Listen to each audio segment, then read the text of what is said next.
Another state. I'm trying to eat down a whole nother plate. Seem like my homies was stuck in the hood. I just told them be safe in the state. Welcome to the Black Miss Podcast. Welcome to the Black Miss Podcast. I am your host, Too Black. This is part 2 of the myth. The system is broken. We're still in conversation with Dr. Yannick Marshall and his piece, A Short Dictionary of Liberal Language on Policing. So as we noted in the part 1, which if you haven't heard, you should listen to, there are 15 terms. I think we covered 6. So we're going to go over the final 9 today. Before we jump to the interview and the conversation, I do want to shout out our patrons. I saw that we had a pretty positive response by just naming our patrons, so I want to keep doing that. So for those who don't know, again, we do have a Patreon. As I admitted in the last episode, we do a terrible job of advertising it, mainly on me. That's mainly my fault. So I do want to shout out the people who heard our call and came through. We greatly appreciate it. So Michael Hamilton, Marie Augustine, Normandy Murphy, and Alyssa Stores. And I apologize if I got anyone's name wrong. So shout out to everybody who contributed, and I hope those continue to come in. Again, if anyone who contributes, even if it's as low as $1, we'll be sure to shout you out, and we'll be sure to be more active on our Patreon platform than we've been. So we appreciate our patrons. But anyway, I'm getting to the second half of this conversation. Like I said, we got 9 more terms to go over. Anybody heard the first one knows, Yannick was definitely spitting bars, so I'm not going to keep talking. I'm just going to get into it. All right, let's go. Flawed or imperfect. And those are, you're using as the same term in this sense. Flawed or imperfect are concepts which betray the liberals' commitment to the state of violence against Black people. The country they love, that they know lurches under the weight of unbroken oppression of Black indigenous people, must remain held up as a diamond if blemished. Again, this is a purposely contrarian question. Flawed implies an effort to be better. Is there a better? No. The better is the improvement, adjustment, and expansion of the problem. There can be no better. There is just no better. There is just, you can't be a better slave master to me. You can't. I don't want you to have power over the people that I care about and me. I don't want it. I want zero amount of your power because I don't trust your power over my life. And the idea that you had power over my life is ridiculous. I don't want any power over my life and the people I care about, and that's it. So you're trying to say, okay, we're going to be better rulers of you. We're going to be better colonizers of you. We're going to be better stewards of your scaffold. I suggest that no, there is nothing like this. How many red lines have you crossed? You've crossed red lines every few months, and displaying how far you are from any possible thing that is the mark. Your imperfection, what you consider your flawed, are the names of my ancestors. That's your flaw. The names of my loved ones and the names of my ancestors are what you consider your blemish on this perfect state. That's who you're talking about there. That's who you're calling an error of judgment, whatever. That's what you're talking about. So fine. This is what you believe. This is what you consider. I believe that let me be the person who imagines. Let me start having my own dreams. And then let me develop my system around that system. And then you be my flaw. You be my imperfection. Me not listening to you enough. Me not letting you talk enough. Me not understanding that there is more to you than it looks to me with my eye. You be my imperfection. You be my flaw. And let me dream. Because you can't always dream, and you can't always have the domination of who gets to dream. You can always have the domination of which of your ancestors get to establish the state, which is the slave state. You don't always get it. we have our chance too. And for especially at this point of the tipping point of the end of the world, we at least get a moment in the sun, and we deserve ours, and it should be ours. And you, if flaws are okay, if these type of flaws, these mounting flaws of corpses are okay, well, I'm not even asking for that. I'm saying my oversight into the beauty that is you, let that be my flaw. But no longer will my people be accounted in your ledger of flaws. Yeah. Your ledger of flaws. Yeah, I think I mean, for one, like you said, if your flaws are my people's death, that I mean, that's honestly just insulting. So I mean, that's what I'm saying. Like when they come out and they say, like, um, America hasn't always been perfect. We haven't always lived up to our virtues. Like that's that kind of shit. So it's like, and it's, Yeah. and it's like not, but to your point, Yannick, like not living up to your virtues is and again, we not living up is air quotes, but it's death. It's theft. That's not living up to your virtues. So it's like, and if we accept the logic, like if that's not living up to your virtues, then what is it happens when you betray it? Like what is it when it's even worse? So I'm saying so it's like all of this stuff is like upside down. It really is. And as I was reading through each one of these terms, you kind of this language, you see how thin the veil is. Yeah. You really get to see it's really transparent, and also you kind of figure how condescending and how gross like a lot of this language is. Just and how it's used. It's condescending, it's insulting to our intelligence, and it's effective because it ruins the language of freedom and of survival. It ruins it, and it replaces it with this imposter, failed, broken grammar of their destructive colonial tendency. That's what it is. We're speaking in their language of healing and flawed and held accountable and all these type of things. We're speaking in their broken language, and I'm suggesting that no, we shouldn't have a conversation with them. They shouldn't be our interlocutors. We shouldn't be improving on their language. They must no longer speak. No longer, there's no more talking, no more anything. They continuously, up to this late date of 2022, they continue what they're doing. So fine. If you're going to do this, then fine, do it. And we're going to do something fundamentally different. And our sense of, like, you've had your virtues. You said that you had your virtues and you haven't lived up to your ideals. And so you expect me to go around and chase you and say, please give up your ideals next time. No. Some people have to have consequences. People have consequences for much less things. So you haven't lived up to your ideals, which I don't believe you. I think you're lying. But you haven't lived up to your ideals. So get out of the way. Do not exist anymore. Move somewhere else. Don't do anything. That's your consequence. Not, okay, next time I'll try again the next 400th time. No, get out. And now, because you shouldn't have had ideals, you shouldn't have even been anywhere around me. But my ideals, my virtues, my sense of justice, that should take preeminence. That should be dominant. And that should be centered.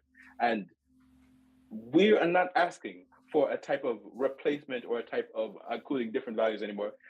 Their chapter is closed. Let them go away, and we have to have the chance to be imperfect.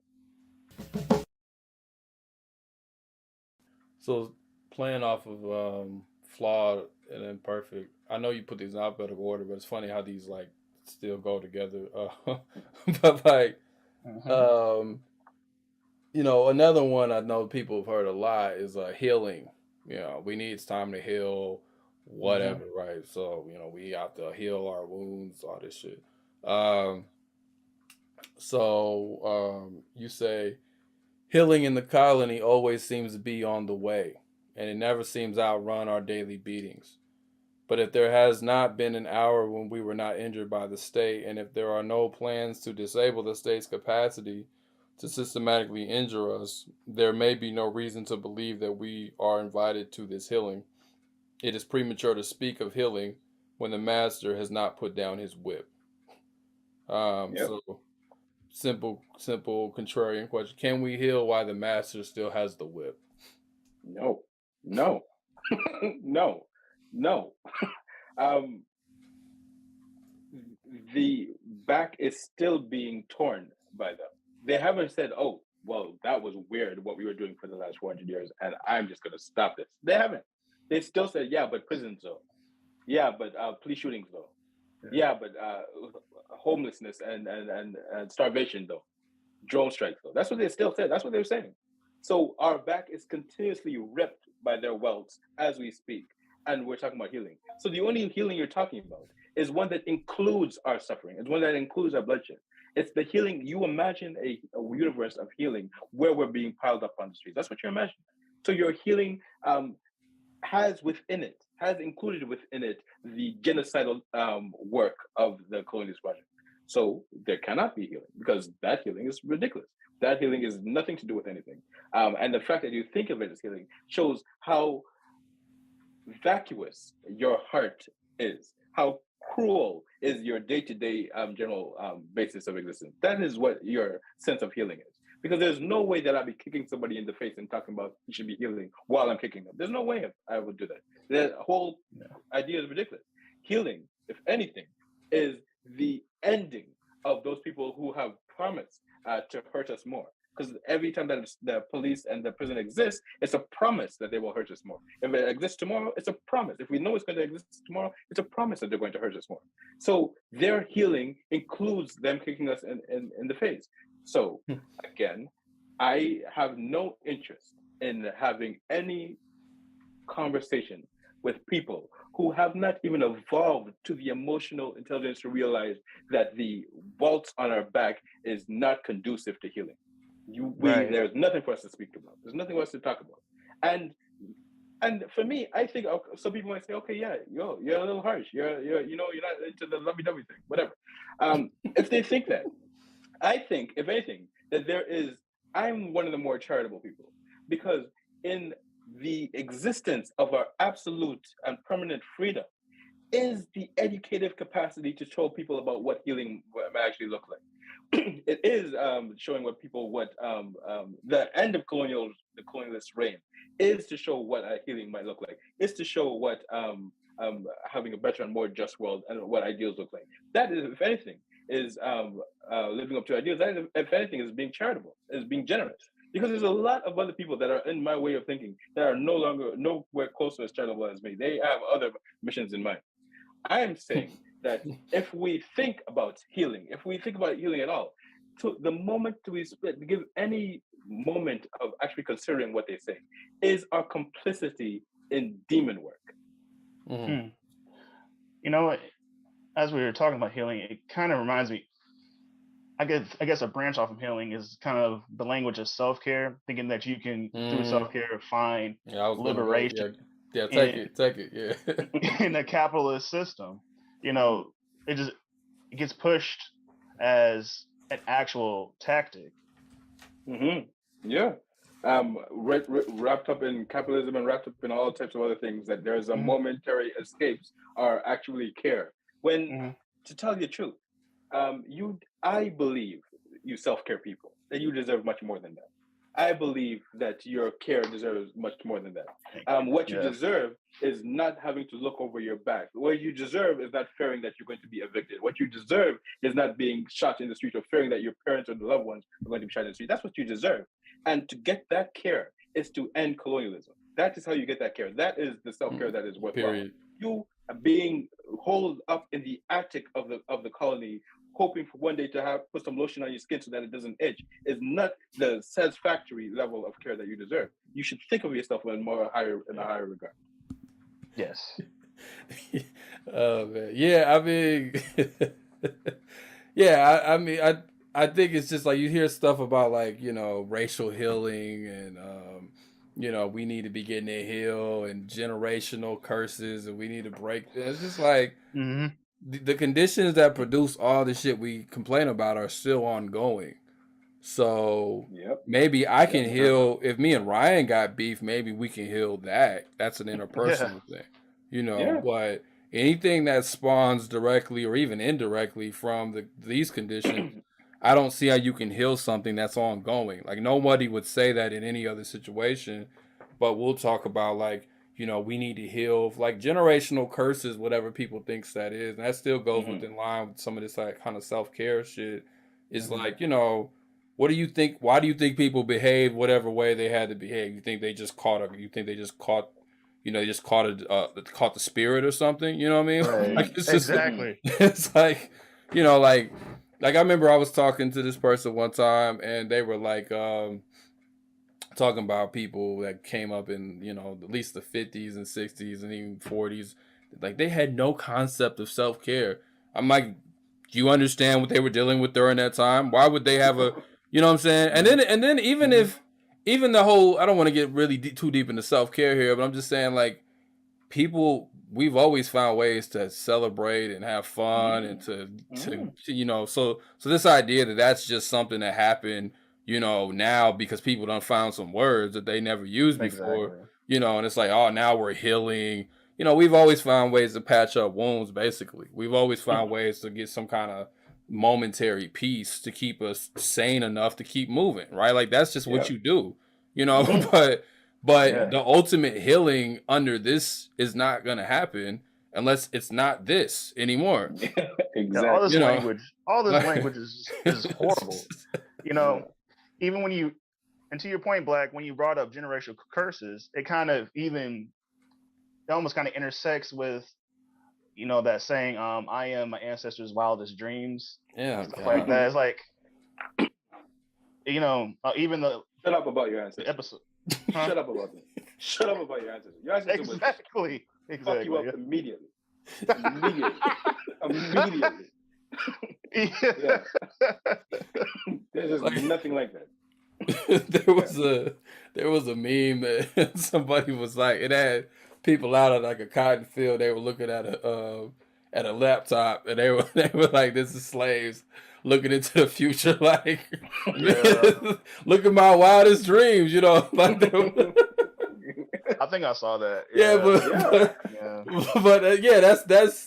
That's how wild it sounds. But like, the colony will keep telling you, like, we could heal. We gotta work this out, and it just keeps you working. It keeps you, okay. Now I got a reason to keep going. I mean, it is in a way, it's really just like a labor strategy in a lot of ways because it's just a way to keep people working. Because if there's a little bit of hope, that I'm gonna work for that. I'm gonna work for that little bit of hope that I think we can get. So it's like, Ryan, I've always thought the 2020, the way people raved about it, I thought it was overrated because I just felt like a lot of the co-optation happened almost immediately. And so it's like, but that even the sense that we were going to win and that the world was going to change, and then all these corporations and all these platforms and all these acknowledgments and all of this, like we're going to, deal with racism finally. Like people really got caught up in that, and we've seen most of that is dissipated, or the stuff that does continue is just bullshit, but it's like, again, it gives people a sense to just keep working, keep going, keep trying. Like we're making leeway, like, and healing has a way of giving you that. I mean, if you have a problem with somebody even personally and you feel like you can finally heal because they've wronged you, like I understand the appeal of that because that's something a lot of people want. Like if somebody's wronged them and it looks like, oh, this person's gonna finally apologize, but the problem might be you was waiting for the apology. Exactly. Right. Exactly. And that it is very often the case that people who delete other people from their lives, they actually are on the road to having a much better existence than the people who continuously wait around for the apology and wait around for amends to be made. Sometimes it's the mirror image of that person who has violated you that curdles you to your bones. And so to move away from that, or to know that they've finally gone away or died, sometimes is refreshing to people. That's healing sometimes. Exactly. Sometimes it is. I mean, people don't like to say, people say don't speak ill of the dead or whatever. But sometimes the dead person, them being dead is healing. I mean, it just is. Some things being dead, whether it's talking literally or figuratively, sometimes the death of things is healing. Even in your own body, the death of things can be healing, right? So it's like constantly trying to revive it or redeem it, it's like, sometimes you just got to amputate. So, Black, you don't want to be the chair of the diversity committee No, I'm good. But like people be talking like one time I don't know if I'll leave this in but I was in still in the organization, but it was a different phase, and somebody came up to us with they wanted to have a reconciliation committee for the city of Indianapolis. And I was the researcher on the project, so they sent it to me, and I just tore into the thing. I sent them like a bunch of really terrible stuff about how I felt about it. And I was like, here's the stuff you could show to them, because I don't know if I don't know what y'all want to do, because it wasn't a decision I could make by myself, but it was just like there's no reconciling racism in a city like that's built on stolen, like there's just no reconciliation tends to happen after a war crime, and a new regime comes in and they want to deal with that's the concept, that's the framework for that. Any other kind of healing and reconciliation, because that's the term that gets connected, healing and reconciliation. We're not doing that. And then their solution was literally to just produce a study. It wasn't even to do anything. so they just wanted to produce a study that gave the history of the city, and then they wanted to like use that as a rationalization for like, all right, well, we've healed. We've healed and reconciled. I was like, this is fucking stupid, So I was like, you can't call it that. That was my very first critique. I was like, you can't call it that. If you want to make if you want to do a history lesson, then call it something else. But you can't tell me this is a healing and reconciliation. Like that's not what that is. But they do those panels, we're gonna talk about all the atrocities that happened under this person, rehashing it and for no other reason. Reconciliation stops at land back. Reconciliation stops at indigenous sovereignty, because you could theoretically have indigenous sovereignty and then now start talking about reconciliation. But no, we're not gonna like do that. We're not gonna no land back, no indigenous sovereignty, no ending of prison or anything like that. No, none of that. But we can reconcile them. So yeah, obviously your reconciliation and my reconciliation are totally different things. And I'm not even down for reconciliation. I mean, it's a question of what is there to reconcile. Yeah, what is this? Like, I feel that they have like this is a video game. They're the only ones with infinite lives, continuously being able to do whatever they want, no matter what, and they can always come back. No, sometimes you go too far, and that's it. You're not necessary. My making peace with masters and people who have aligned themselves with the master's cause is not necessary for me. They're not necessary for anything that I want to do. If we share the planet, then we share the planet, and then we can talk in those terms. But I don't care one way or the other. Yeah, I don't. It's a.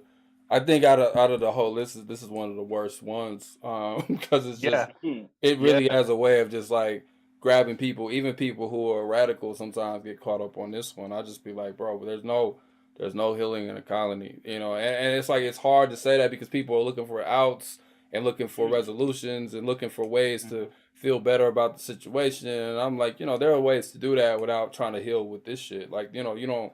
It doesn't. Those don't have to be a 1-to-1, but there's just that constant sense of, this person wronged me or they've wronged me, and they finally need to own up, and that is a constant like kicking the can down the road. Like you're not. We're not getting that, and so even complaining sometimes about like, they won't even say racism exists, or and I've been there, or they won't even acknowledge their privilege or all of this stuff. Still kind of has this underlying sense that if they do those things, we can finally heal. Like Malcolm X famously said, you don't stick a knife in a wound 7 inches and pull it out 3 and call it progress. Like you just don't. Exactly. You can't do that. So it's just like trying to get people to acknowledge something and feeling like, and then people use like, well, that's the first way you deal with the problem is you acknowledge it. I don't agree with that. I think that's something when we are like on a horizontal playing field and we're trying to reconcile something that works.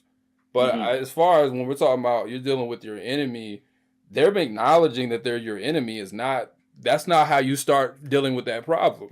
You know what I'm saying? Like that doesn't make any sense. Like, so we'll take like what are horizontal relationships and apply them to what are clearly vertical and oppressive relationships. And we'll say, well, they need to acknowledge we need to acknowledge our history first. Like, what is there to acknowledge? Yeah. You know, and clearly they're like, no, now, especially the conservatives, they're like, in America at least, they're like, you know, we're only not gonna acknowledge it, we're gonna rewrite it and we're gonna erase it. You know, Exactly. Do it again. Yep. Yeah. Do it again. And even then, even when people complain about that, I'm like, don't go too far on that either, because we weren't learning anything prior to these anti-racist bills. Yeah. You know, so it's not like we were getting some radical education and then they were like, okay, CRT. That wasn't happening either. Exactly. Yeah. So I agree. Yeah. a lot of times conservatives are just doubling down on what was already co-optation. You know? Exactly. So straight up totalitarian culture, straight up the elimination. That's why I'm having to sit down and even with my class, speaking about how this dyad between Malcolm X and Martin Luther King, as this is the history. Like, no, that is not the history of Black liberation. They are not necessary to Black liberation, especially Martin Luther King.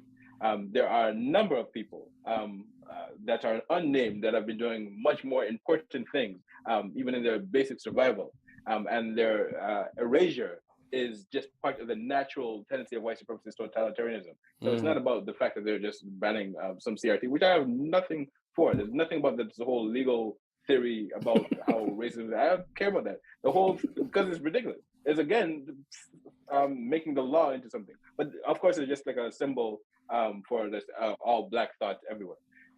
But the Black thought that has been squeezed and the pulp that we've been given has been rotten from the core. That's why people they can name presidents more than they can name slave revolts.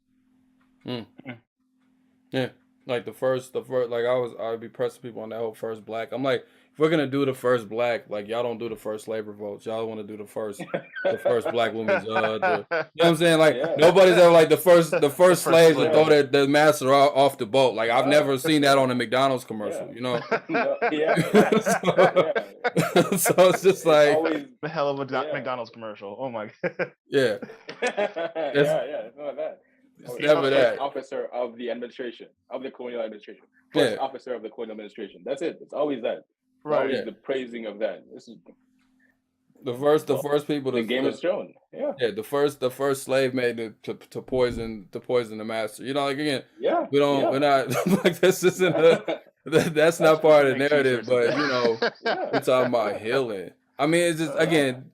This one I had to hold up a little longer because I'm just like, this gets on my nerves because even when the word's not being used, there's so much logic that really is underlying about trying to heal or feel better about the shit, and it's just like that's not what this is about. Like you know, and wanting them to acknowledge it, and I mean I see people go all out of their way to get folks to acknowledge it. And again, I've been there, so I get it, but I'm just like, bro, like that ain't, you know. That's about as worthless as trying to break a stereotype or something. You know, it just doesn't.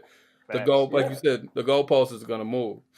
And they should know this too, because they don't like their landlord is exploiting them, but they're not like I'm going to reconcile with my rent. Like no, they recognize that the rent has been stolen and permanently stolen. And no matter what the landlord says, that fundamental relationship still exists. And until they get out of that position where the landlord is exploiting them, then they're always going to be subjected. So there's no reconciliation there. You just have to take it.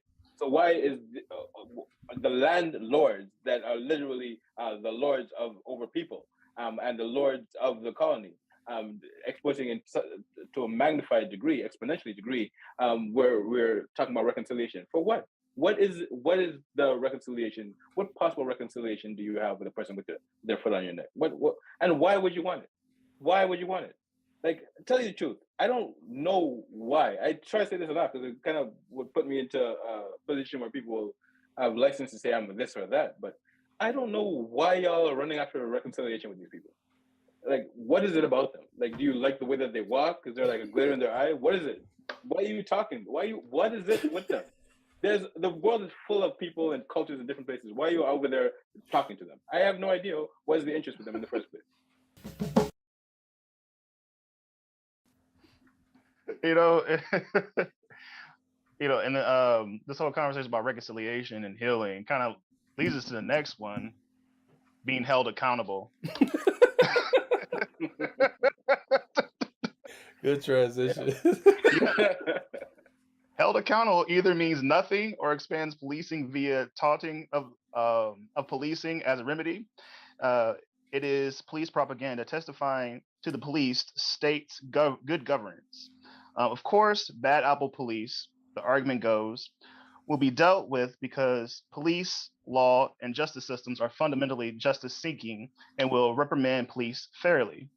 If police serve the state, then how can they be accountable to us?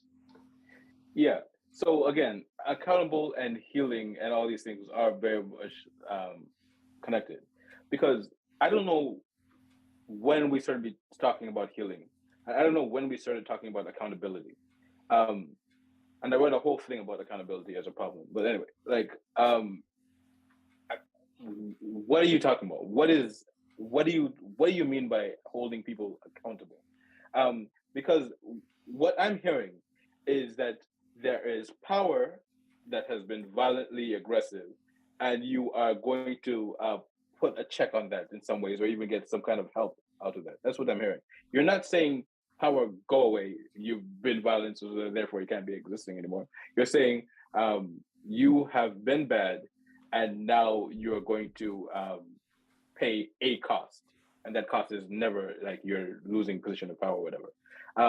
So it is the absolute lowest bar to be able to go around and see the violence of this traditional institution, policing, and to then say, hey, you know what, sometimes you need to be checked. Who made this logic? Who made this relationship of like, this is how you're supposed to approach the wells on your back? No, it can't be said enough. You crossed a line by continuing, even to the most minuscule degree, this institution. You've crossed the line.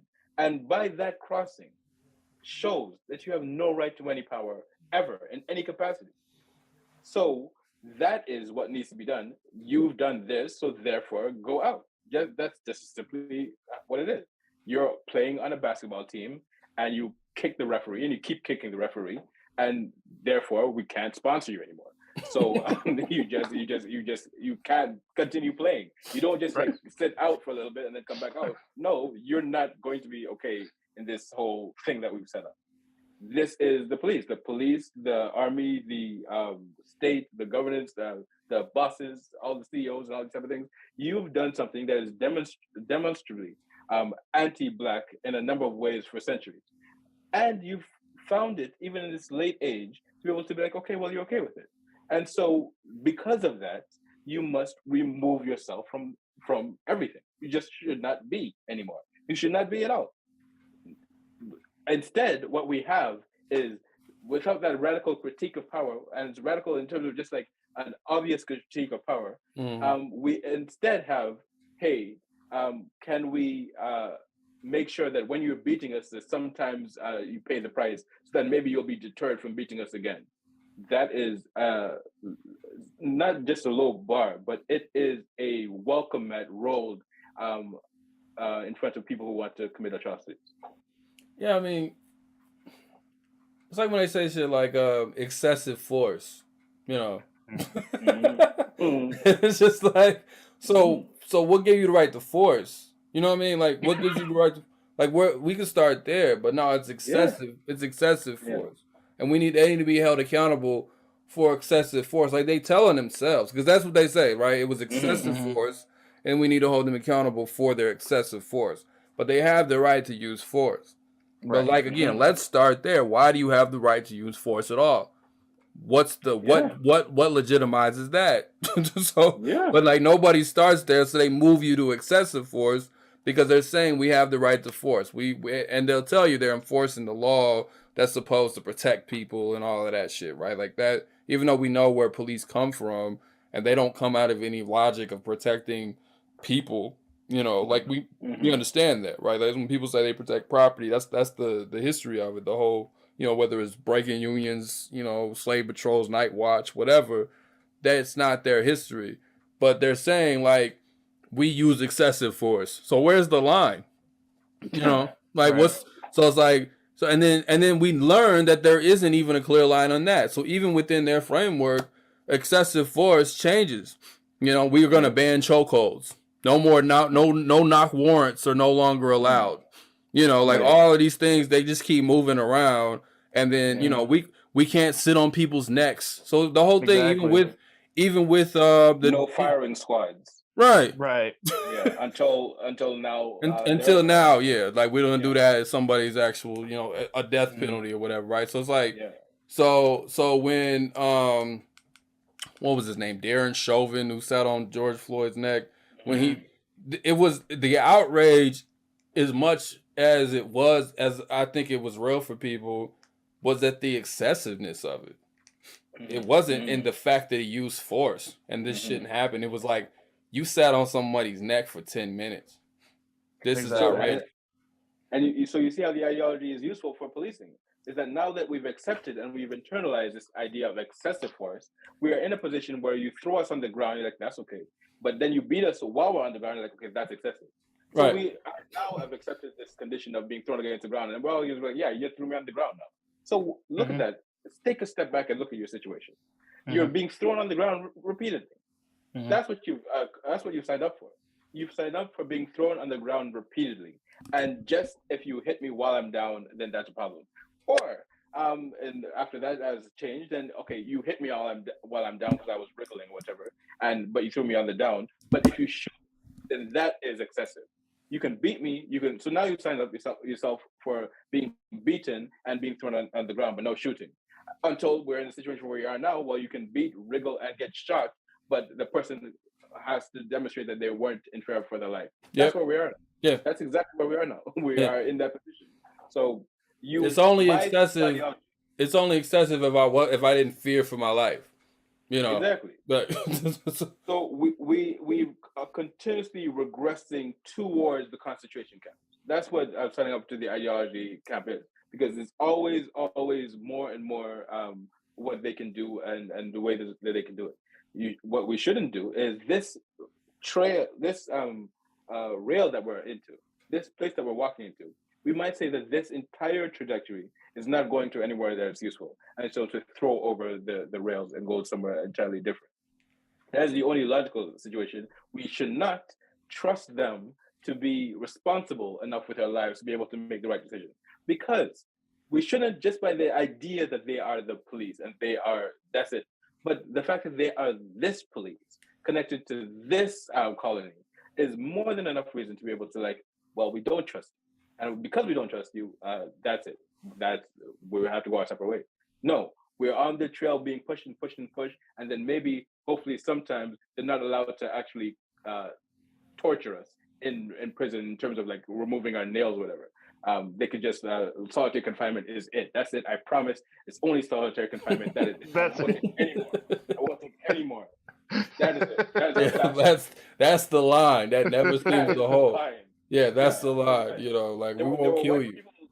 When the police just started, there were white people that were raising up their rifles saying, "This is the King of England. This is authoritarian. This we don't want that anymore." Now it's okay, solitary confinement. That is it. That will not take any more. You see how we've gone from that to the whole idea of police is ridiculous to solitary confinement is my last step. Yeah. What is next is definitely worse. We might end up getting into some type of crucifixion type of capital punishment. Yeah, it was just Easter. But yeah, I mean, it doesn't. Yeah, I like when people say accountability.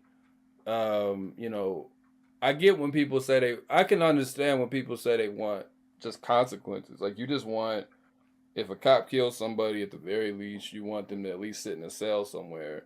I'm not saying that resolves the issue, but I can understand if you're just talking about. I'm trying to empathize with people, even if that's not my politics. I can understand you want consequences, right? You want, because I'm not really. When a cop goes to prison and people celebrate, I'll whatever y'all can have that. I'm not going to be on there talking about abolition. The only time I'm talking about is when a police goes to prison. I'm not that person, So it's if anybody needs to go to a prison, they can be the one. But it rarely happens, and it's something that I don't think is worth the energy, because the state's not set up to send them to prison. There's so many protections in place that it requires 10 minutes on video, you know, and we don't interrogate why. I think I was listening to Ruba bin Wahad. He was like, you know, why didn't if somebody had thrown a brick at 5 minutes in, maybe this man lives. You know, if somebody had thrown a brick at the policeman 5 minutes in, maybe this man lives. But we don't even interrogate like why, like that is seen as an obscene and crazy and dangerous thing. If somebody is like, I'm gonna throw my shoe at this cop because I'm not about to watch y'all kill this man. You know, like that's not a possibility. But I'll film it though. You know, and again, I'm not trying to be on some tough guy like, you know, we need to. I'm just saying, think about that, like including myself. Like we need to think about that. Like, you know, we'll film it, and I know the person that filmed George Floyd even talked about it. They felt bad that they were like, maybe I should have done more than just film it. You know, because you're watching somebody getting killed. And again, just like we were talking about earlier, with somebody's chasing you with a gun, in any normal situation, you would turn around and shoot back because somebody's chasing you with a gun. So same thing goes. We don't. I've been out on the streets and seen fights, and people will stop a fight in a minute, even if somebody is like armed. People will stop a fight, but when it's the police, we can't stop that fight. You know, because of the authority that they have from the state, and all of a sudden that's the thing. But like I've seen people stop fights in dangerous situations where, you know, I don't even know if I want to stop that fight. You know, this person might even be more dangerous than the police in an individual moment. But I've seen people stop fights because that sense of that badge, that blue shield isn't there. You know, so it's like hold accountable. You know, or holding them accountable, it would start with throwing a brick. You know, while they're sitting on somebody's neck. You know, you're right. And you know, and like you said, given they have the authority, that, you know, giving the state authority to choose to hold themselves accountable is like getting a kid to choose their own punishment, right? It's like, you know, it's not going to happen. I'll go for nothing every time. I'll go for and also the idea that it presumes that police wouldn't take that out. They wouldn't say, okay, I want to kill a black person today and I'll go to jail for it. We don't know if white supremacists might actually believe that it is okay to kill people just to go to jail for it. Like that's something that would. Definitely we know there's a whole bunch of Klan members, and definitely we know that there are people in the colonial systems elsewhere that would get punished for killing the native. So this whole bargain that it's like, okay, well, yes, they'll be in jail now, in itself kind of puts you, if because that's not a good balance. They keep on killing us, and they keep on going to a very comfortable, peaceful jail. Because that's where the guards will protect them more than anyone. Yeah. People go to jail for much less, for long times, for things that they didn't even do. So how do we know what white supremacists are? Just like, yeah, this is a good deal. Kill a couple of black people and possibly go to jail. I'll risk it. That's not sustainable for any type of good life. Right. Yeah, I remember I was just looking through a speech, when he was talking Carmichael Kwame to write a Black Power speech, and he was like, the philosophers Camus and Sartre raised the question whether or not a man can condemn himself. The black existentialist philosopher who was pragmatic, Frantz Fanon, answered the question. He said that man could not. Camus and Sartre does not. We in SNCC tend to agree with Camus and Sartre that a man cannot condemn himself. Were he to condemn himself, he would then have to inflict punishment upon himself. An example would be the Nazis. Any prisoner, any of the Nazi prisoners who admitted after he was caught and incarcerated that he committed crimes, that he killed all the many people that he killed, he committed suicide. The only ones who were able to stay alive were the ones who never admitted that they committed crimes against people. That is, the ones who rationalized that Jews were not human beings and deserved to be killed, or that they were only following orders. On a more immediate scene, the officials and the population of the white population in Neshoba County, Mississippi, that's where Philadelphia was, could not condemn Rainey, his deputies, and the other 14 men that killed 3 human beings. They could not, because they elected Mr. Rainey to do precisely what he did, and that for them to condemn him will be for them to condemn themselves.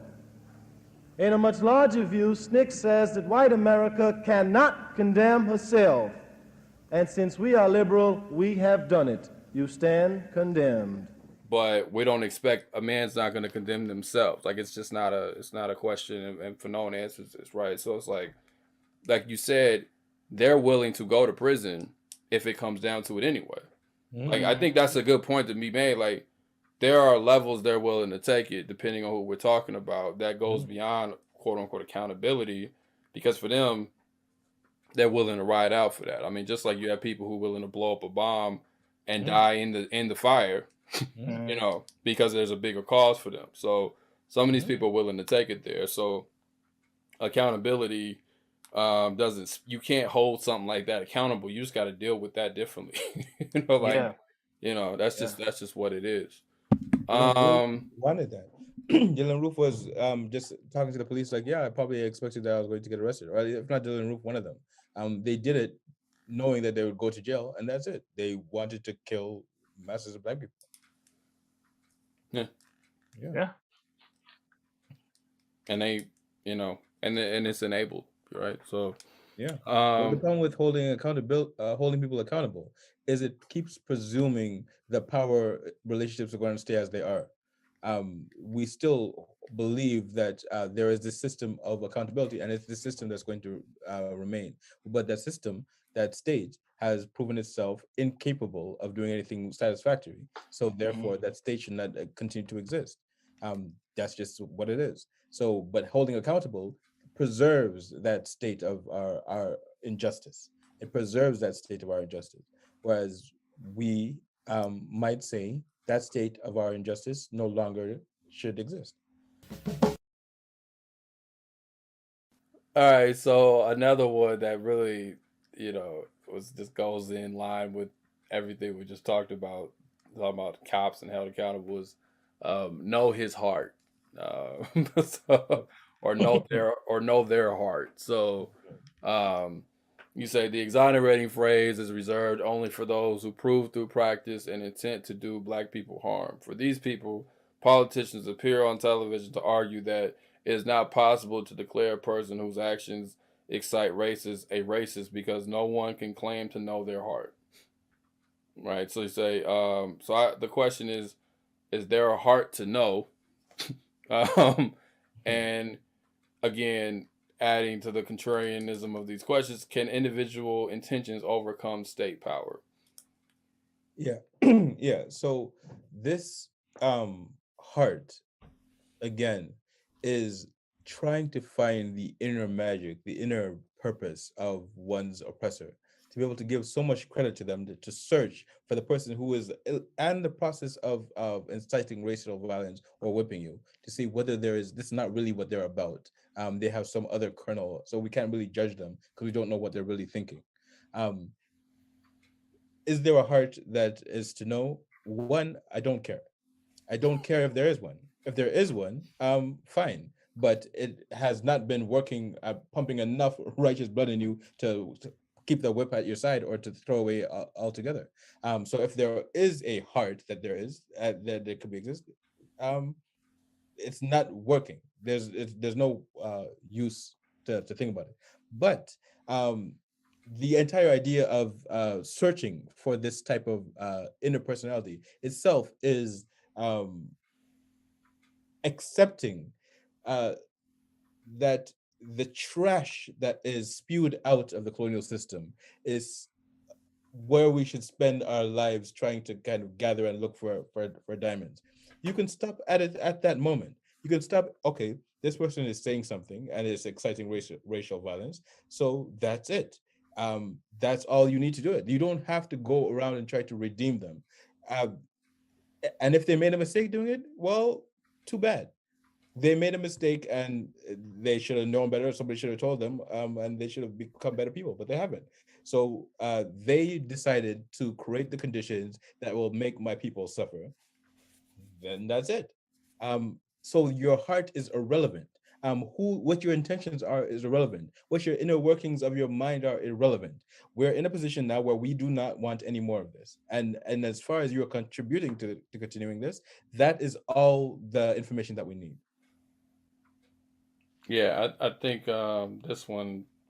I mean, I mean that's why I was like, is there a heart to know? It's like it's like not like you said. Who cares? Again, once you get into that, then the question is always about something else other than what happened. Now we're not talking about that they killed somebody. We're trying to understand why they did it. Now it's a psychological profile. Now racism is psychological. It's no longer a material thing.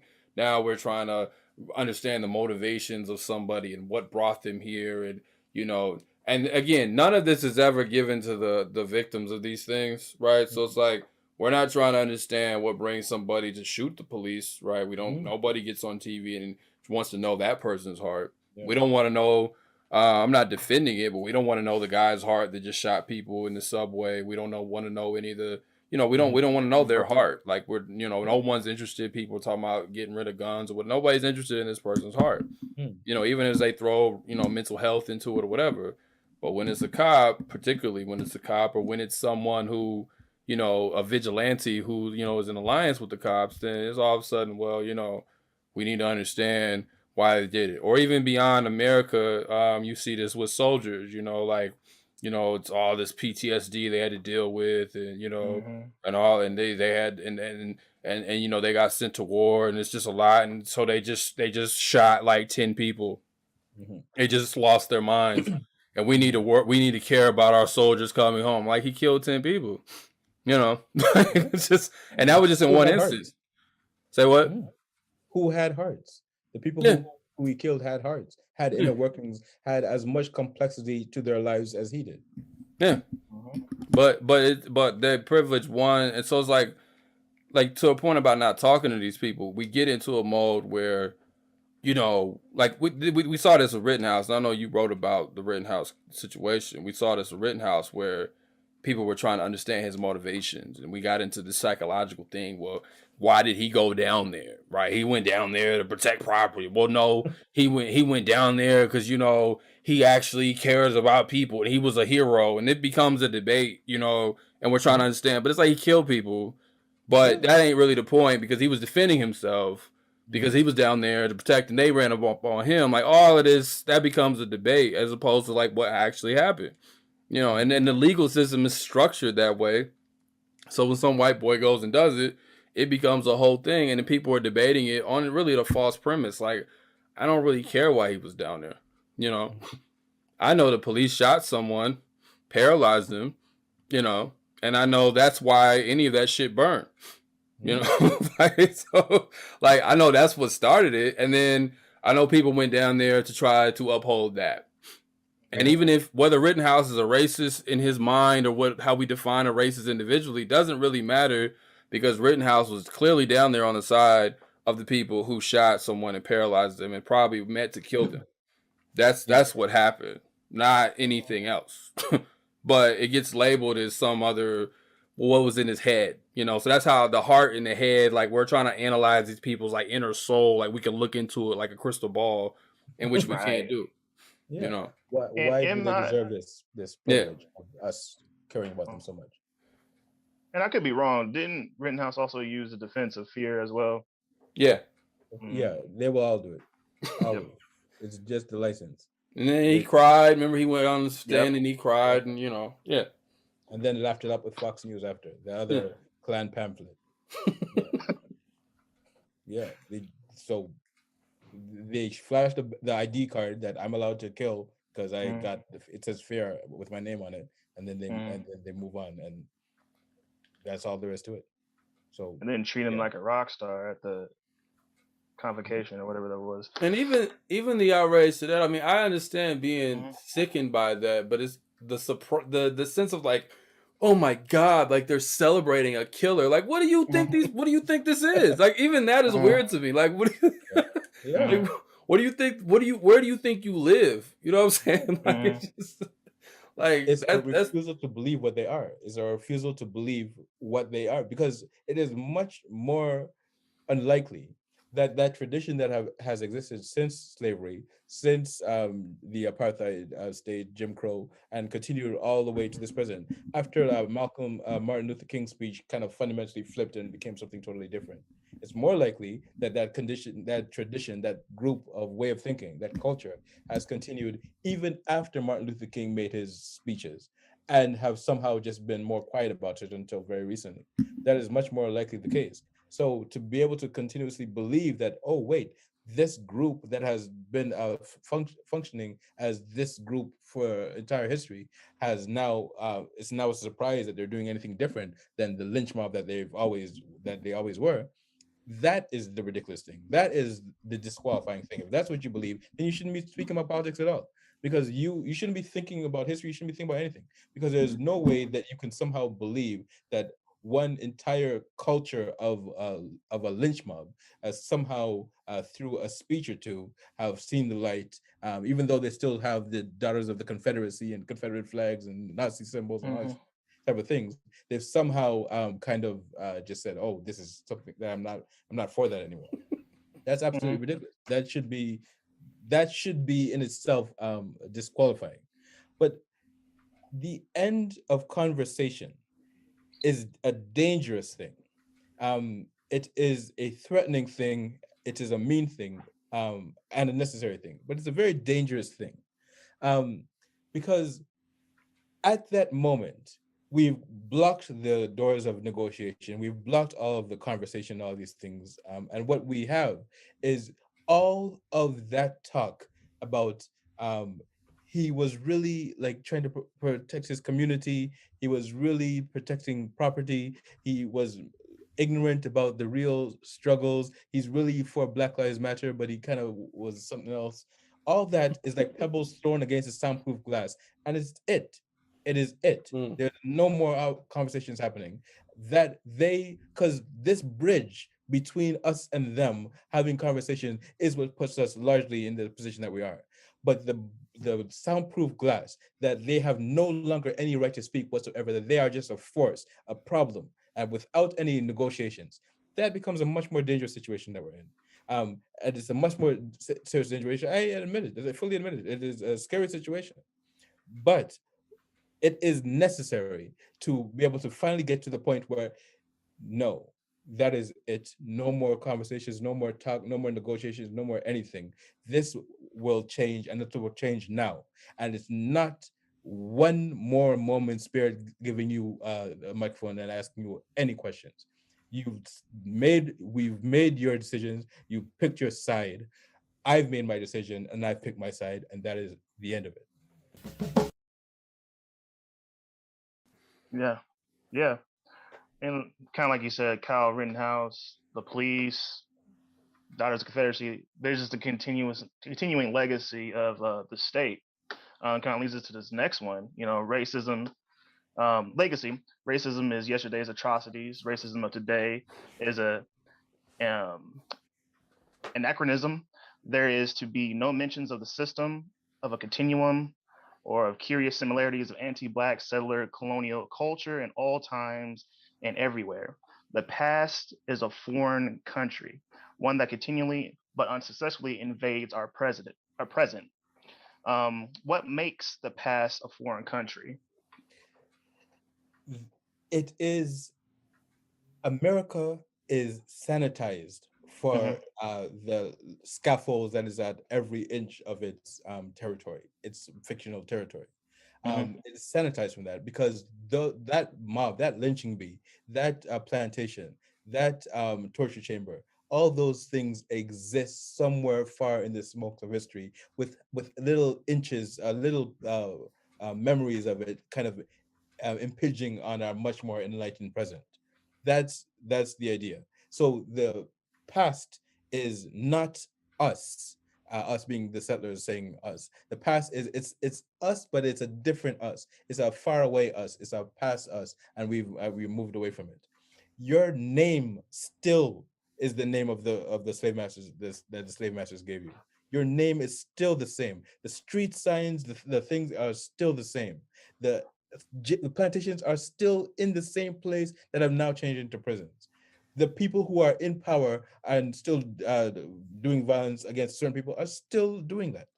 Everything remains the same, but in order to be able to continuously say that, because in a generation or so, if God forbid this set of colonies lives another day, if in a generation or so, people will look back and say, yeah, that mass incarceration was ridiculous. But that we don't judge me by my past. I'm an entirely new America, and our America is just arresting climate activists, black climate activists. That's it. But we're not like mass incarceration. And so all of the atrocities get filed away into the past rather than it being the structural restraints of whatever is possible in this colony for the future. That the past and the future aren't two distant countries, but they are in the entire expression, the entire continuum, the entire expression of colonialism. This is colonialism. This is what colonialism is going to look like. This is, no matter how it changes one way or another way, this is what colonialism is.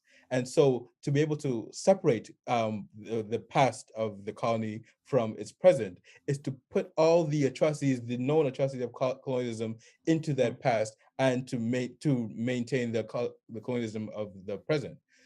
The entirety of colonialism, past, present, and God forbid, future, is the thing that needs to be thrown overboard. Remember, we are living in a one timeline that seems universal. It is the timeline that colonialism exists and is dominant, and so it continues. But that timeline, that thing where tomorrow looks like colonialism is still going to exist, is one of an infinite number of other possible timelines. It could be a very different thing, and that could have been something totally different.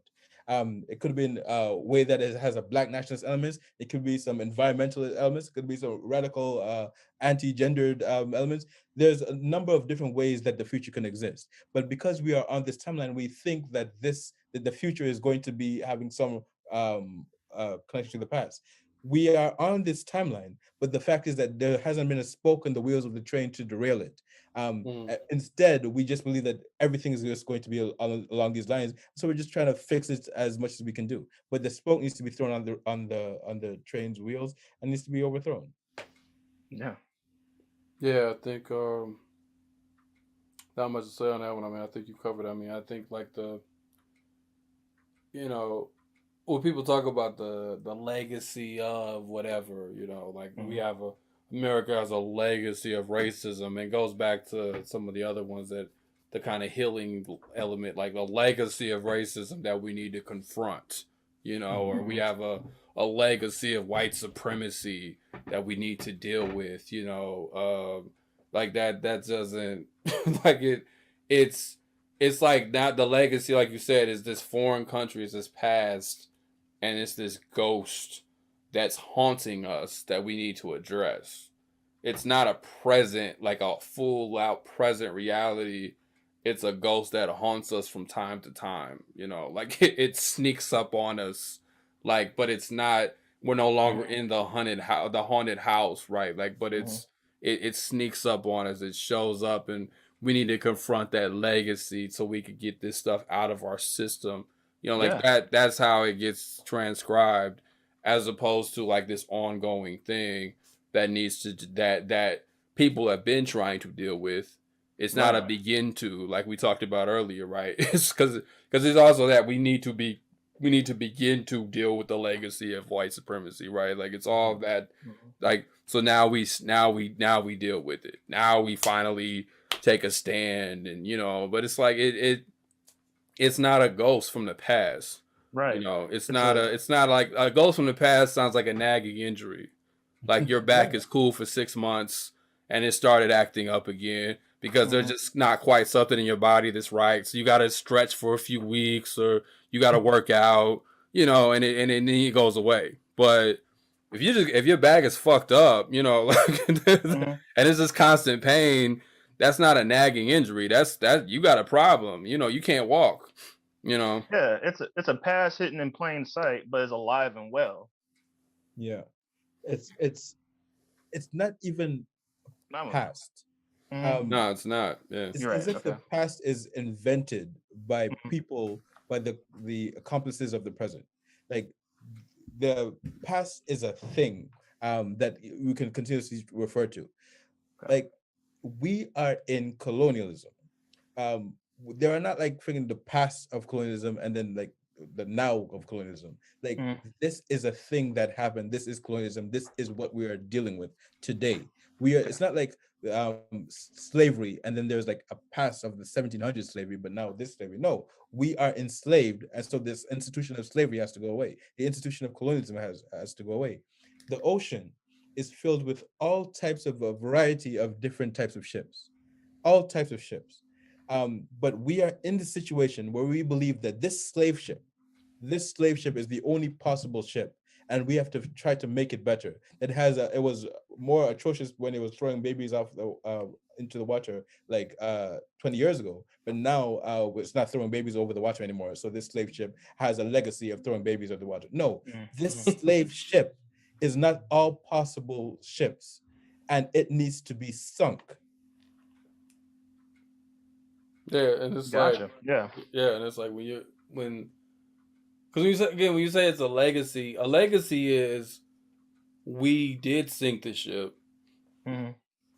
Now we're on a new ship that's not that, but because we have memories of that ship, sometimes those memories creep up on this new ship. Yeah, that's a legacy.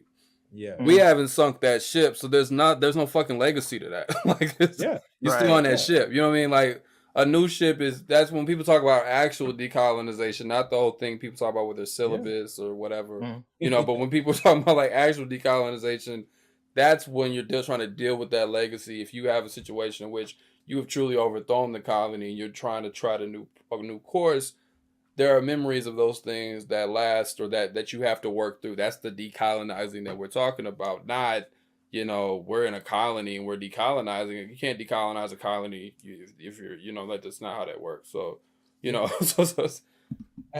at the moment of anti-colonial victory, we will feel it. We will know it. We will know that this is the moment. This is the anti-colonial victory. This is what we feel. This is what we wanted. And so that moment, we might have problems with legacy. You might think about, well, what kind of legacies? How is it affecting like our meal now? How is it affecting the way that we have our gardens and all that? But we will be in anti-colonialism. We will be in the end of colonialism, and we will know it. We will feel it. It will be as perfect and as natural to us, and as a new form of air. That is the moment of legacy. All right, so peace and peaceful. The peaceful protest for them is when, out of their generosity, we are allowed to express frustration at a flare-up of the centuries-long attack, quickly get it out of our system, and return dutifully to the anti-black normalcy, perhaps with the new law clenched between our mandibles. So very simple question. I know you've written another essay on this. Is there any peace in a colony? And I think we really already answered that, but, you know, go ahead. No. No, the colony is war against the indigenous. The colony is war against the natives. So, yeah. You're speaking about peace there is because you don't value native lives. Yeah, I think, I mean, when people say peaceful protest, I think you said it. I think I think his piece was called "Their Racist Peace." I think that was the essay you wrote. You know, I think you said our peace is the burning of the plantation. You know, like that's our peace. Their peace is something else. So I think when people talk about peace, it's similar when we're talking about healing, when we're talking about self-care, all of that. There is no peace on a meta, like on a big macro level. There's no peace. You find your moments of peace, of course, but there shouldn't be any peace, honestly. Yeah, there shouldn't. There shouldn't, and there isn't, and there can't be. If you look and believe that the people who face day-to-day racial violence and the violence of capital, um, if these people are, if you can look at that and see peace, then there is no possible translation of peace because there is no language that we can communicate. Because if you can imagine peace with the engulfing flames on the native quarters, if you can imagine peace like that, then your peace is evidence of why there's nothing that should be given to you except war. Nothing. There's nothing that should be given to you because you believe you're the it's an idyllic scene to see the people brought down by the spurs kicking on horses and the whips and throwing them in the fields. That is a landscape portrait for you. That is a landscape picture for you. And if that's a landscape picture for you, then that is your piece. You cannot see when that canvas is on fire, which is a beautiful and idyllic picture to some of us. All right.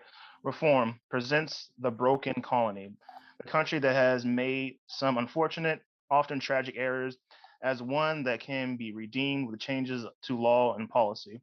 It offers body cams as a deterrent in a world where lynchings were photographed and put onto postcards, in a world where body cams can be turned off. Do you also see the same kind of language being used in Black liberal space as well? Um, I don't know black liberals. I have a very like impressionistic sense of what they're saying. Like I don't really know what they're saying, but I'm almost sure, even though I don't know what they're saying, I'm exactly verbatim getting it right. Um, that yes, reform and remixing. It's like they see the whip, the cat of nine tails, and they put a Mm, different handle on it, or maybe put some padding on it, and that is as satisfactory to them. I feel that it's not just a low bar, this reform, but to remix our colonialism, to remix the welts on our backs and to put them in different, arrange them in a different order, is at some point we have to say, what difference is there between you and the slave master?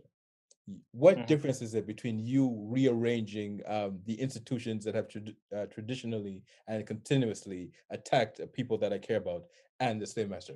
Why am I supposed to be even seeing a difference between you and them? Um, in as far as the slave master is interested in always reforming the system and to make it different in order to maintain that plantation, and in as far as you are trying to reform the system in order to maintain that country and that way of doing things, there is no real difference between you. I think somehow black liberal and black liberalism has somehow entered our consciousness and allowed us to believe that because they say things sometimes like anti-racism when their friends on the other side of the aisle say racism, that they are closer to us. But no, they are having a debate amongst how best to institute the racist state by calling it racist or calling it anti-racist. That's their debate. But so their reform, their changing of language, they're fixing the broken system. All of that is a debate between slave masters, including some black wannabe slave masters. That's all there is to it. But a system, a state, a society, and also I think that the state is an institution of white supremacist society, that the state is almost like an instrument of white supremacist society rather than the state kind of makes white supremacist society. But all that jumbled together, all that, whatever you want to do with it, however you want to readjust the nature of that slave ship, you're not sinking it. And as far as you're trying to keep it afloat, then what do you expect to happen? Yeah, I Yeah. think it was good.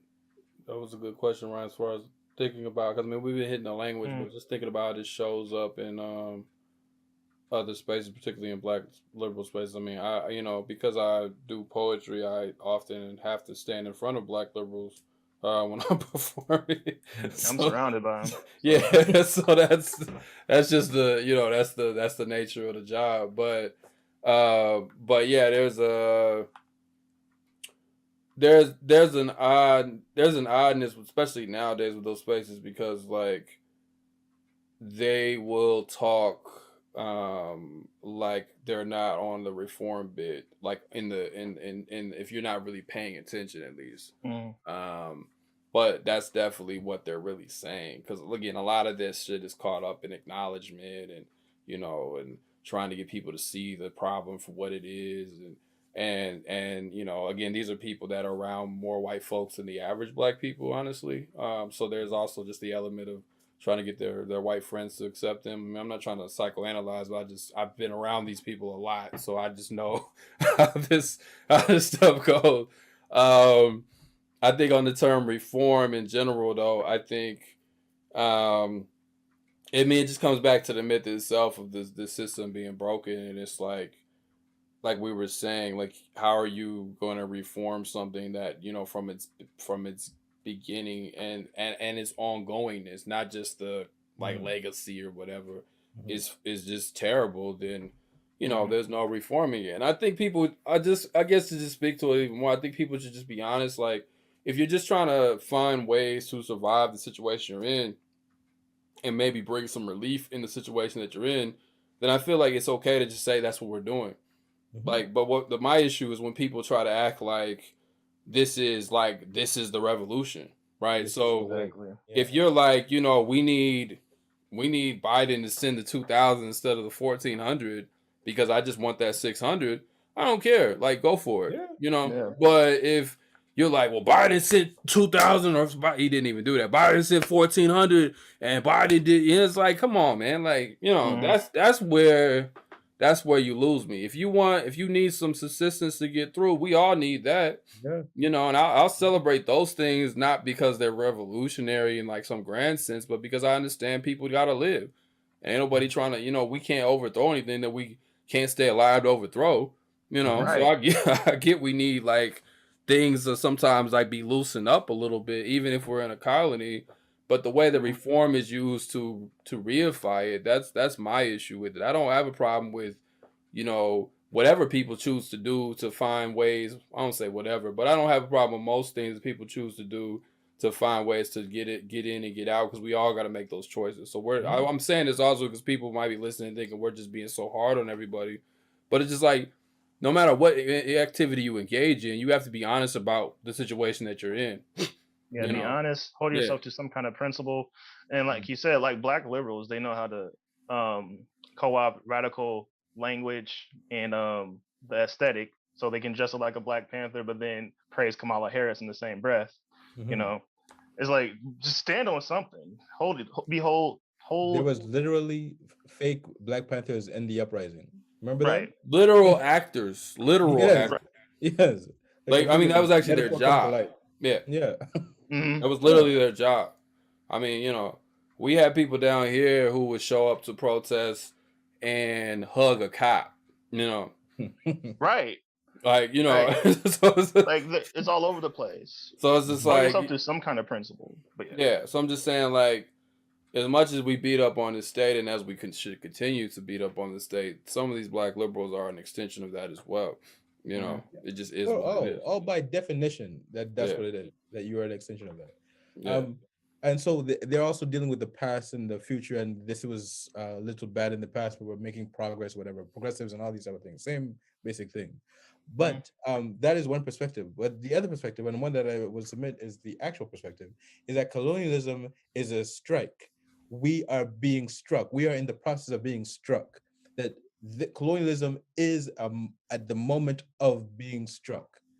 This is a strike, not some room of there's something bad in the past and some things in bad a little better somewhere else. That type of large architecture expansion of what colonialism is besides what is actually happening. It's besides objective reality, because reform never is anything. It's never okay. Now it's reform. Now, like, when does this ever happen?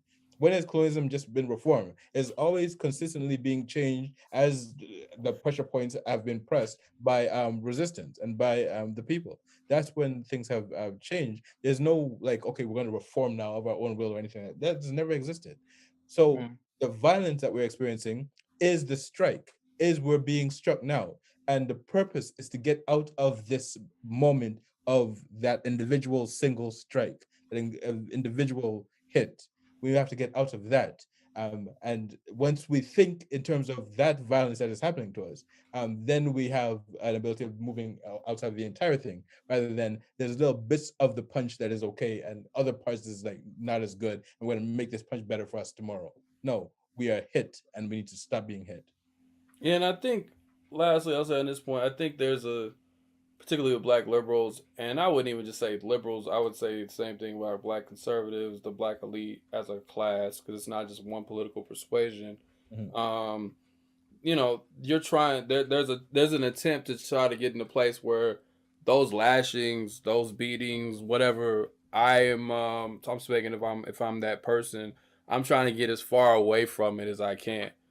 And even though I know I can't run out of the colony because there ain't nowhere to go because everything's colonized, but I'm trying to get as far away from it as I can. I'm trying to build up my war chest as much as I can so I and my family don't have to experience that.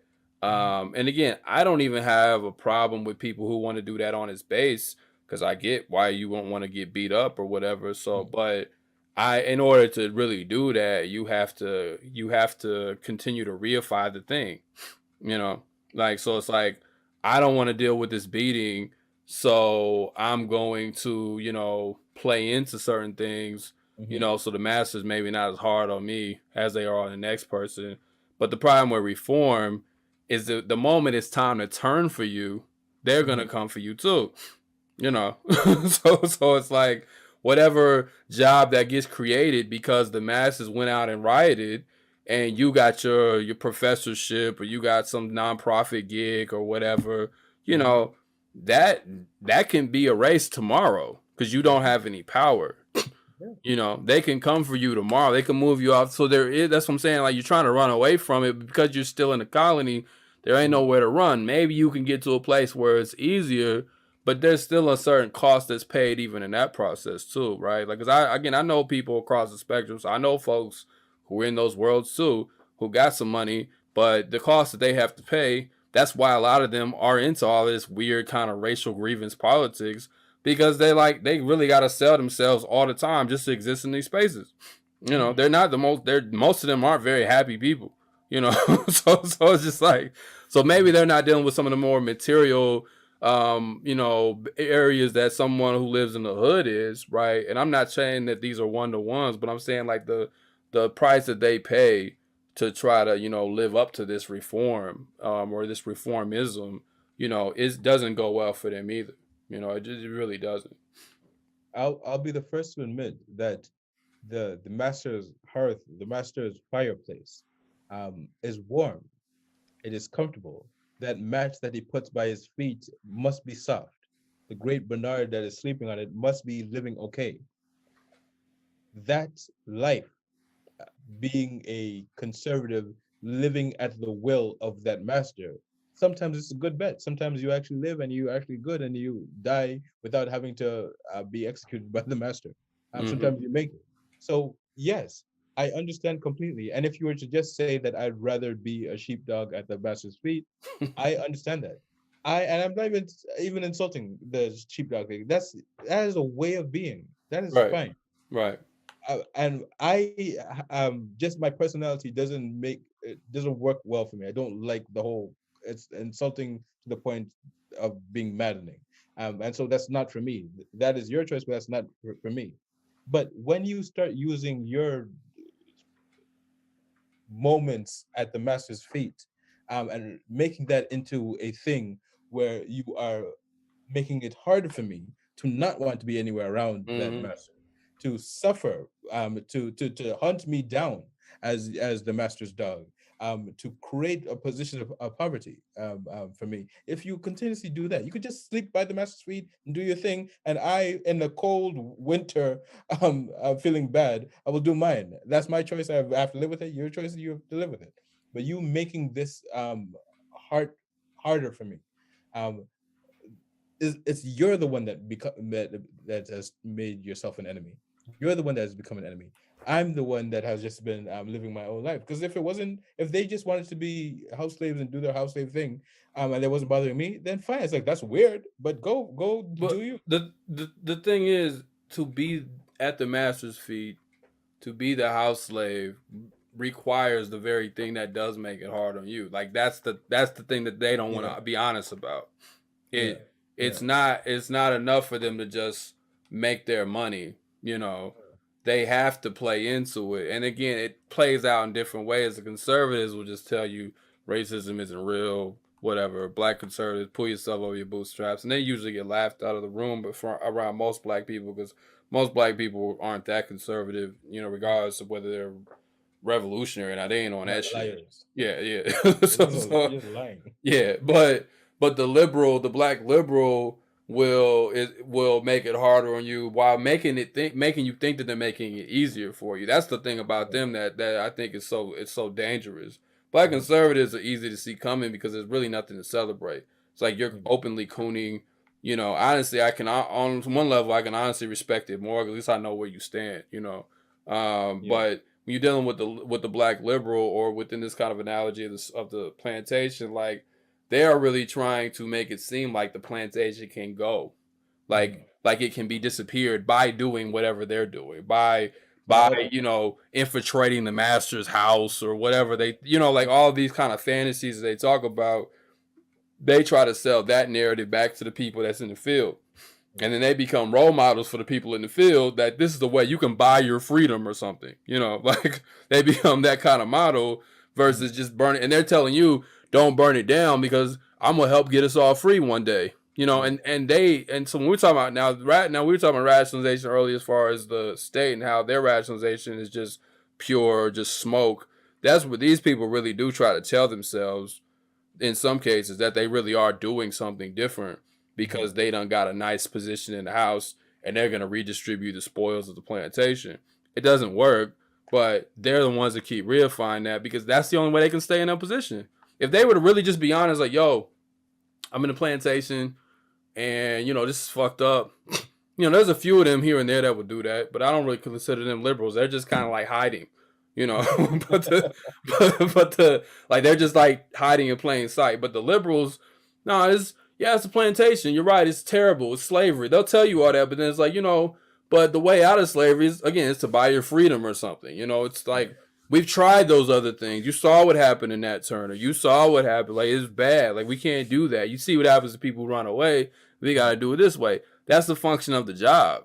You know, like it can't really exist otherwise because why are they gonna let you in the house anyway if you don't at least do that? You know, like there's no reason to let you in the house. Yeah. That's the job. That's selling that myth and confusing the issue. They always are selling one day. One day is their thing. One day. Even though the master is always talking about today, the master is rarely ever talking about one day. One day is talking about the destruction of the entire black peoplehood. But the liberal is always selling that snake oil of one day. One day, you can do this enough, and then you can buy your freedom. You can do this, and you can build up something and have your own business, whatever. Not to mention the fact that every type of business is one, exploitative of somebody, and two, always under the arm and surviving at the will of the police station in the first place. So your offer was ridiculous just at the face of it. But regardless, you are selling one day to the most vulnerable among us that are actually believing that yes, because we are in so much of a problematic place, and the road looks problematic day in and day out, that one day there'll be a freedom, and then you come on and you sell that one day, and to get us off the path of actual freedom into your matrix of nothingness. This is policing. Yeah, that's why. I mean, even though I said this, that's why I agree with you as far as like, to the best of your ability, just leave us alone. You know, like to the best of your ability, just stay out of the way. You know, that's it. Like to the best of your ability. I get you got to do what you got to do here and there, but to the best of your ability, literally just stay out of the way. If you don't believe in that kind of thing, fine. But like I think, like Dr. James says, stand down. You know, stand down. Stop trying and don't discipline the radicals. Right. Stop doing that. So yeah, we got two more. So we're gonna just put them together. So I'm gonna read the quotes, and instead of asking a direct question, I'm gonna just let you respond to the that way we don't have to go through different questions. So supposed to and tragic. Two, these are the last two. So for supposed to, you say over every unarmed black body, some well-intentioned surprised person climbs to the nearest rooftop to lament, but they were supposed to protect us. Supposed to is never interrogated. Neither are interrogations. Colonialism for liberals should not be judged by what it does, but by what it says it does, what it is supposed to do. So there's that. And then lastly, we have tragic. Tragic makes police violence seem unforeseeable and the racism of it, which it is a part of as a condition out of everyone's hands. We are transported from a world where a person was just shot or strangled to one where the country is pinned down by an intraceable problem of racism. It elevates routine murders to Greek legend. So I'm gonna just let you respond and kind of wrap those up. Yeah. So they both operate kind of the same way. Supposed to sets up a story where things are supposed to happen. Tragedy kind of relies on the story that things are supposed to be better, but it doesn't. Mhm. It's not better. They both operate in the same way in this fiction of colonialism. This fiction of whether it's a police institution, the army institution, or whether it is the idea that racism is misplaced in a colony or it doesn't belong in the colony or in colonialism. Of course, every single instance of settler colonialism is very has very pronounced racial elements, has very pronounced racist elements. People say the N-word a lot, even when they say the N-word a lot to pretty much anyone, including people who are not black. So this is just the general settler colonial, like they say it. Um, uh, it depends on whether you consider indigenous aborigines, what's called aborigines, black or not. But definitely the colonists saw them as different than African, and they would call them the N-word in their novels, etc. So all of this has always had this idea of racism written into it, but it is always a surprise for them. They always consider it a surprise every time that there is a mass shooting against black people. It's not supposed to happen. It's not supposed to be like this. It's a tragedy. Things are basically not supposed to be um, seeming like this. But on what basis? On what basis is settler colonialism not expected to produce racist effects? On what basis um, is this constant stream of bloodshed that has been the grease that moves the cogs of colonialism? And what basis should we consider that every time the abattoir kills the animal, that it itself is tragic? All these fictions exist in order to normalize the fiction of a good police order, of a good police state, of a good totalitarianism, of a good colonialism. And it's that fiction that is the stranglehold that doesn't allow us to be able to say, well, this thing, this strike that is colonialism, is in itself a genocidal act. It is the process of genocide. It is the process of anti-black, the continuum of anti-black violence. And so because of it, because this is the case, any fiction that works to be able to kind of obfuscate that fact is a fiction that is just cleaning up the effects, dusting away the fingerprints of the colonial violence. Again, all of this implies every word we went over, including these last two, imply that there's something that's supposed to happen, or like there's a good somewhere in here. We haven't found it, but there's a good somewhere in here.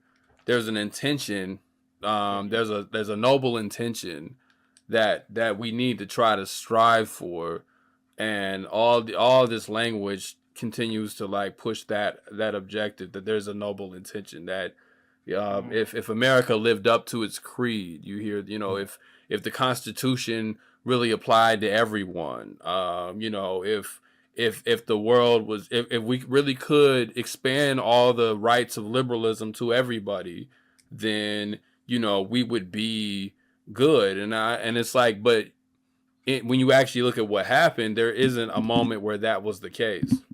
So if it's only on paper, on the ideal that everybody talks about is only on paper, but on the other side, in the real world, the only time that the country is functioning is through slaughter, genocide, slavery, capitalism, exploitation. That's how it's always operated.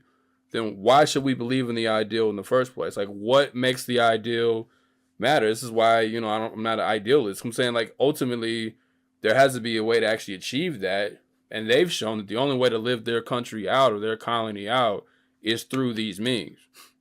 Yeah. So why are we supposed to believe otherwise? And I would go so far as to say that that the country doesn't exist. Right.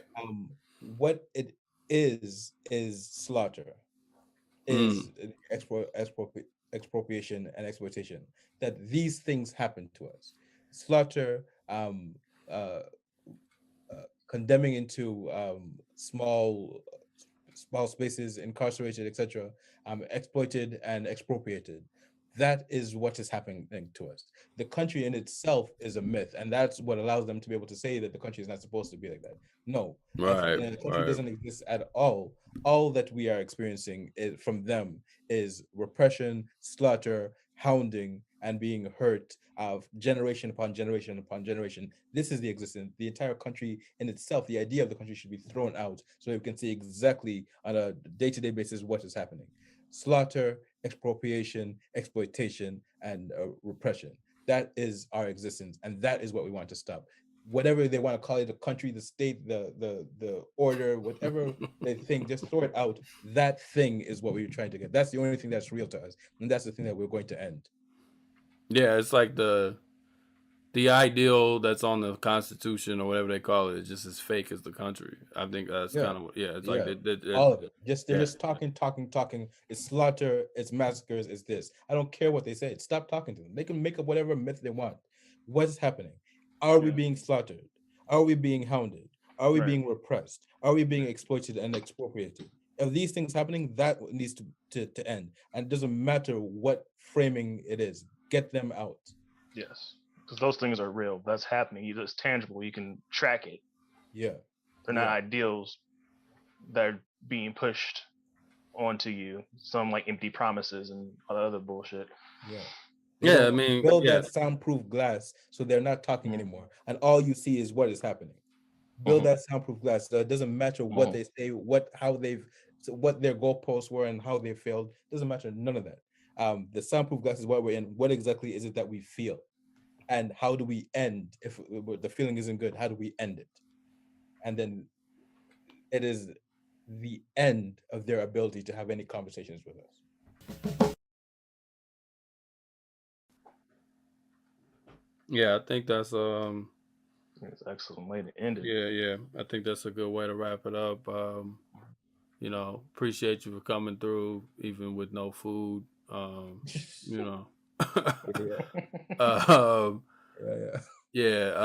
appreciate you coming through. I would encourage everybody to read this piece.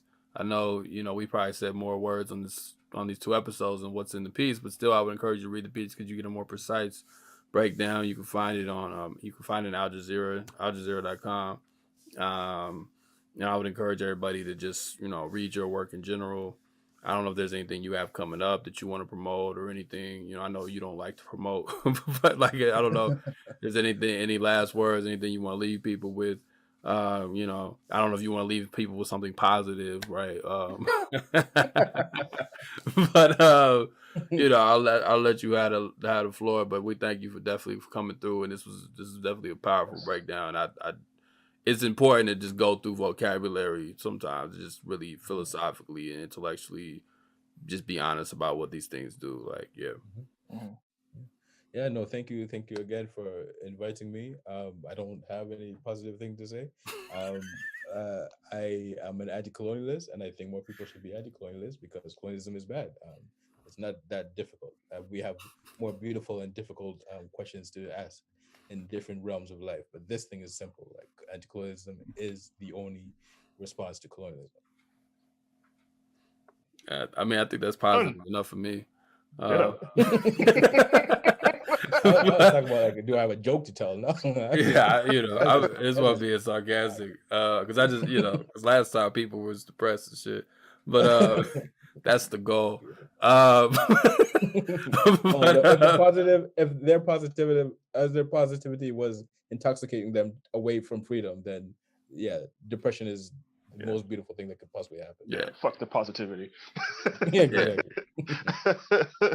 Again, I know some people. To be fair, some people are looking. I'm thinking about different people are looking for like what to do, Right. But I think that's laid out as well. So It is. Yeah. So yeah, there are colonists and there's a colony, so that shouldn't exist. Right. That's what to do. There it is. Appreciate y'all for coming through for both episodes. And yeah, peace out. Peace. Okay. Fresh out the plane in a whole nother state. I'm trying to eat down a whole nother plate. Seem like my homies was stuck in the hood. I just